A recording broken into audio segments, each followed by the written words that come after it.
Allah'a iman etmekle bir şirkete sigorta olmak arasında fark olmaz mı yahu?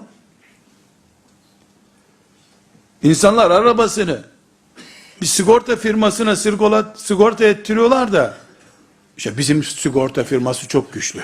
Nereden güçlü? Kazadan 2 gün sonra parayı teslim ediyor diyor. Veil olsun halimize bizim yahu. Oturup ağlanacak halimiz var be. İsviçre'de bir Yahudinin sahibi olduğu bir sigorta firmasına güveniyor. İçinden ölüp gidecek.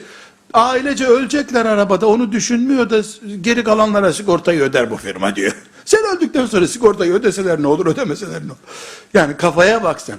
Veil olsun halimize be. Ağlanacak halimiz var bizim be. İsviçre'de bir sigorta firmasına güveniyor. Ölüp gideceği bir arabada da sigortayı ödeyecek.